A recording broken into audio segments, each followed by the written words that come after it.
दोस्तों, इस कहानी को सुनने के बाद आप अपने जीवन को अच्छी तरह से जी पाएंगे। आप अपनी जिंदगी से दुख परेशानी दूर कर पाएंगे। इसलिए इस कहानी को पूरा जरूर सुनें। बुद्ध के संग हमेशा से ही सबके लिए खुले रहते थे। सब उनके शिष्य बनना चाहते थे। कुछ लोगों को बुद्ध सीधे अपने संग में शामिल कर लेते थे, तो कुछ लोगों को कहते थे कि तुम एक दिन और रात शमशान में जाकर रहो। इस प्रकार एक व्यक्ति बुद्ध के पास आया और कहा, मुझे अपना शिष्य बनाएं। बुद्ध ने उस व्यक्ति से कहा, तुम्हें मेरा शिष्य बनने के लिए एक दिन पूरा शमशान में बिताना होगा और तुम वहाँ जो भी सीखोगे मुझे आकर बताना होगा। उसके बाद ही तुम मेरे संग में शामिल हो पाओगे। वह व्यक्ति यह सुनकर घबरा गया। उसने बुद्ध से कहा, दिन में तो ठीक है, लेकिन रात में शमशान में रहना खतरनाक है। बुद्ध ने कहा, कैसा खतरा? व्यक्ति ने कहा, वहाँ भूत प्रेत होंगे, वो मुझे पकड़ लेंगे। बुद्ध ने कहा, क्या तुमने भूत प्रेत देखे हैं? व्यक्ति ने कहा, नहीं, पर मैंने सुना है। पर बहुत कुछ लोगों को देखा है जिनमें भूत आ जाते हैं, वो अजीब अजीब हरकत करते हैं। तब बुद्ध ने कहा, तुम्हारे पास यह सुनहरा अवसर है यह जानने की कि भूत प्रेत होते हैं या नहीं। तुम वहाँ एक दिन और एक रात गुजारो, फिर विश्लेषण करके बताना कि भूत प्रेत होते हैं या नहीं। अगर तुम्हें वहाँ मिल जाएं तो तुम उनका विश्लेषण करना कि वह कैसे होते हैं। अगर नहीं मिले तो तुम यह भी जान पाओगे कि वह नहीं होते। तुम घबराना मत, वहाँ जो भी घटना होगी मुझे उसे आकर बताना। व्यक्ति ने कहा, ठीक है गुरुदेव, अगर आप चाहते हैं तो एक पूरा दिन और रात मैं शमशान में गुजार लूँगा। बुद्ध ने कहा, ठीक है, अभी तुम आश्रम में आराम करो और कल सुबह ही शमशान के लिए निकल जाना। बुद्ध ने अपने चार शिष्यों को कहा कि वह व्यक्ति कल शमशान जाएगा। तुम उसके पीछे जाना और उस पर नज़र रखना, उसका ध्यान रखना, पर याद रहे उसे यह बात पता ना चले कि तुम उसके पीछे गए होंगे। अगले दिन वह व्यक्ति बुद्ध के पास गया और बोला, जैसा आपने कहा था मैं शमशान के लिए निकल रहा हूँ। बुद्ध ने उस व्यक्ति से कहा, ठीक है, अब तुम जा सकते हो। वह व्यक्ति शमशान गया। अगले दिन वह व्यक्ति बुद्ध के पास आया और बुद्ध उसे देख मुस्कुराए और बोले कि तुमने एक पूरा दिन और पूरी रात वहाँ गुजारी, तुमने क्या देखा और क्या सीखा? व्यक्ति ने कहा, मैं वहाँ सुबह सुबह गया। कुछ देर बाद मैंने देखा कि कुछ लोग एक अर्थी लेकर आ रहे हैं। कुछ लोग सामान्य थे तो कुछ लोग बेहद खुश थे। वह कह रहे थे कि उस व्यक्ति ने अच्छे कर्म किए हैं, यह बहुत किस्मत वाला है। उस बुजुर्ग के बेटे ने अपने पिता की चिता को अग्नि दी। वो कुछ देर वहाँ खड़ा रहा। उसके बाद एक एक करके सब लोग जाने लगे। थोड़ी देर बाद वहाँ दो और अर्थी आई, जिसमें एक अर्थी किसी अमीर व्यक्ति की थी जो बहुत सजी धजी थी। उसमें बहुत सारे लोग थे, जबकि दूसरे किसी गरीब व्यक्ति की थी जो बेहद साधारण थी। उसमें कुछ ही लोग अमीर व्यक्ति की चिता चंदन की लकड़ी पर जलाई गई, जबकि गरीब व्यक्ति की चिता व्यक्ति की साधारण लकड़ी से। पहले अमीर व्यक्ति की चिता को जलाया गया क्योंकि वह अमीर था, जबकि देर बाद दोनों व्यक्ति की चिता को जला दिया गया। उसके बाद सभी लोग वहां से चले गए, लेकिन मैं वहीं खड़ा उसे देखता रहा। बुद्ध ने कहा, तुमने उनकी चिता को देख क्या समझा?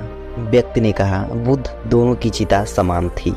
दोनों के शरीर उस चिता में जल भी एक साथ रहे थे। उसके बाद दोनों उसमें जल गए। अंतिम में जो बचा वह भी एक जैसा ही था, उसमें कुछ अलग नहीं था। बुद्ध, उसके बाद वहाँ एक स्त्री की अर्थी आई। उस स्त्री का पति बहुत दुखी था और वह वहाँ सभी लोगों भी काफ़ी दुखी थे। वो सभी उसके पति को सांत्वना दे रहे थे।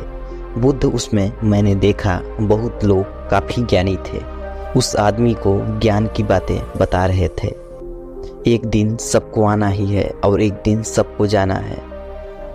वह सब महाज्ञानी कह रहे थे कि यहाँ तो एक दिन सबको आना है। जीवन हमें ज्ञानता और परोपकार से जीना चाहिए। किसी को कभी भी कष्ट नहीं देना चाहिए। धन के पीछे हमेशा भागकर कुछ नहीं होता। अंतिम में हम सबको एक दिन शमशान में ही जाना होता है। उसके बाद वहाँ कोई नहीं आया और मैं पूरी रात वहीं पर रहा और अगली सुबह आपके पास आ गया। बुद्ध ने पूछा, तुम्हें वहाँ कोई भूत प्रेत दिखा? व्यक्ति ने कहा, नहीं, मुझे वहाँ कोई भूत प्रेत नहीं दिखा। पूरी रात मैं अपने से डरता रहा, पत्तों से डरता रहा, जानवरों की आवाज़ों से डरता रहा, लेकिन पूरी रात में मुझे कोई भी भूत प्रेत नजर नहीं आए। बुद्ध ने उस व्यक्ति से कहा, ठीक है, अब तुम जाओ और आश्रम में आराम करो। कल फिर एक दिन और पूरी रात तुम्हें शमशान में बिताना होगा। फिर एक दिन और पूरी रात तुम्हें शमशान में बिताना होगा। वह व्यक्ति यह सुन बोला, आप कैसी बातें कर रहे हैं? आपके कहने पर आज मैं पूरा दिन और रात वहाँ पर रुका। वह समय मैंने कैसे काटा है मैं ही जानता हूँ। अब मैं दोबारा वहाँ नहीं जाऊँगा। बुद्ध ने कहा, देखो, जो खास चीज़ तुम्हें वहाँ जाकर मिलनी है वह तुम्हें अभी तक नहीं मिली। तुम एक दिन और वहाँ रुको, एक रात और वहाँ रुको, तुम्हें वह अवश्य मिल जाएगी। व्यक्ति कहता है, ठीक है गुरुदेव, मैं आपके कहने से एक बार और चला जाता हूँ। यह कहकर वह व्यक्ति आश्रम में आराम करने लगा। अगले दिन वह व्यक्ति फिर बुद्ध का आशीर्वाद लेकर वहाँ से शमशान के लिए चला गया। एक पूरा दिन बिताकर वह अगले दिन फिर बुद्ध के पास आया। बुद्ध ने पूछा, तो तुम्हें वह चीज़ मिली? व्यक्ति ने कहा, हाँ, मुझे वह मिल गई। बुद्ध ने पूछा, तो बताओ तुम्हें वहाँ क्या मिला? व्यक्ति ने कहा, मैंने देखा कुछ लोग शाम को मुझे अर्थी पर लेकर आ रहे हैं। मेरे पीछे कुछ 15-20 लोग चल रहे हैं और मुझे 4 कंधों पर उठा रखा है। मेरे पिता आगे आगे चल रहे हैं। कुछ लोग मेरे ऊपर फूल फेंक रहे हैं और मेरे कुछ रिश्तेदार मेरे पीछे चल रहे हैं। वो लोग बहुत दुखी हैं। मेरे पिता और भाई भी दुखी हैं। कुछ उन्हीं में से दुखी होने का नाटक कर रहे हैं, तो कुछ लोग मेरे पिता को सांत्वना दे रहे हैं। वहीं दूर खड़ा मेरा भाई बेहद दुखी है।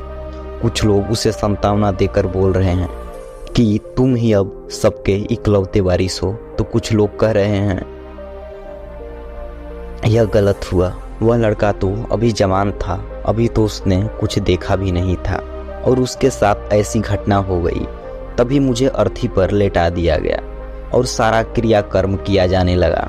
मैं यह सब अर्थी पर लेटे देख रहा था। मैंने उस अर्थी से उठना चाहा, लेकिन मैं उठ नहीं सका।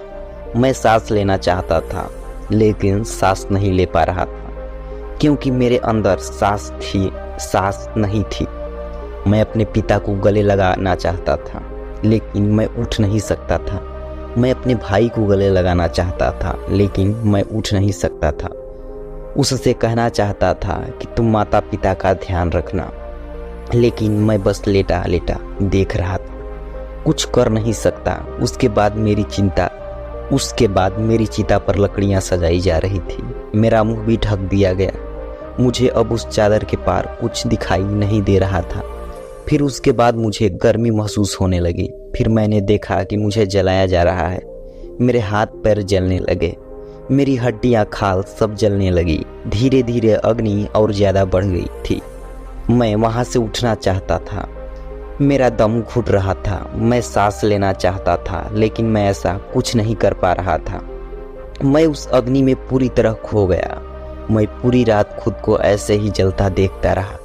मैंने देखा कि अंतिम रूप से मेरे पास केवल मेरी राख ही बची हुई है। उस पूरी रात ना तो मैं डरा, ना ही मुझे डर का एहसास हुआ। पता नहीं कहाँ मैं पूरी रात खोया हुआ था और सुबह होते ही मैं आपके पास आ गया। बुद्ध मुस्कुराए और बोले कि अब तुम संघ में शामिल हो सकते हो, और वास्तव में ध्यान और ज्ञान होने के लिए ध्यान का बीज अंदर होना बहुत जरूरी है। वो बीज तुम्हें वहाँ कल रात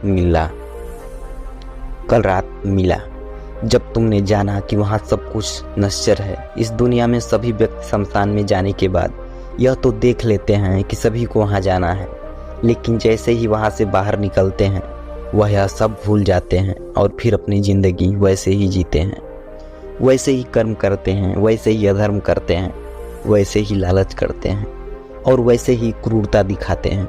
और जैसे ही शमशान में जाते हैं सब धार्मिक हो जाते हैं। पहली बार जब तुम शमशान में गए तो तुम उन्हीं ज्ञानी व्यक्तियों की तरह थे, जैसे कि वहाँ सभी महाज्ञानी व्यक्ति आते हैं। और जैसे ही तुम दोबारा वहाँ गए और आज वापस आए तो तुम्हारे अंदर भी ज्ञान का बीज उत्पन्न हो गया है। हम तब तक जीवन को नहीं समझ सकते जब तक हम मृत्यु को नहीं जानते। जो व्यक्ति बीमार है वही स्वास्थ्य के महत्व को समझ सकता है। जो ध्यान का बीज तुमने कल रात पाया, अब उसे तुम्हें लक्ष्य बनाना है। ऐसा विशाल लक्ष्य तुम्हारे अंदर उत्पन्न होगा जो सभी को ध्यान की छांव से परिपूर्ण करेगा। दोस्तों, आपने क्या सीखा इस कहानी से कमेंट में लिखकर जरूर बताइए। धन्यवाद।